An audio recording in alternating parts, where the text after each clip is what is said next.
उमरकोट इंतजामिया की गिफलत, सरकारी गोदामों के बाहर खुले आसमान तले पड़ी गंदम को दीमक लग गया। लाखों रुपए मालियत की हजारों मन गंदम के जाया होने का खदशा।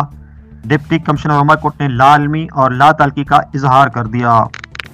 तफसील के मुताबिक उमरकोट जिले के इलाकों वलीदात पली और ढोरो नारो समेत दीकर मुतअद्दिद मकामात पे कायम गंदम के सरकारी गोदामों के बाहर हजारों मन गंदम खुले आसमान तले पड़ी हुई है और उसको दीमक लग चुकी है, जिसके फायस लाखों रुपए मालियत की हजारों मन गंदम की जाया होने का खदशा है।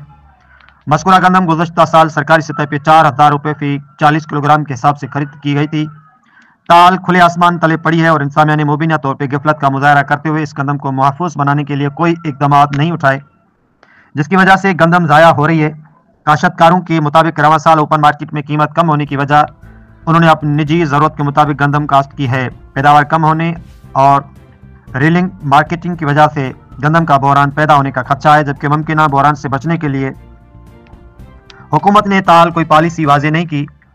महकमा एग्रीकल्चर उमरकोट से हासिल करदा अदो शुमार के मुताबिक उमरकोट जिले में रवां साल 96,824 एकड़ रुकबे पे गंदम काश्त की गई, जो कि मुकर्रर करदा टारगेट से कम है, जबकि 1,08,680 एकड़ रकबे पे गंदम काश्त करने का टारगेट मुकर्रर किया गया था और गुज़श्ता साल 2023-2024 में मुकर्रर करदा टारगेट से भी ज्यादा गंदम काश्त की गई थी। गुज़श्ता 3 माह से जिला फूड कंट्रोल की सीट भी खाली पड़ी हुई है और कोई तैनाती अमल में नहीं लाई। सूरत हाल के हवाले से डिप्टी कमिश्नर उमरकोट नवीद अहमद लार्क से मौकूफ लेने की कोशिश की गई, मगर उन्होंने मामले से लाइलमी और लातालकी का इजहार किया। उसने अपना मौकूफ देने से इनकार कर दिया। रिपोर्ट डॉक्टर एम लाल बागानी, डिविजनल ब्यूरो चीफ, उमरकोट।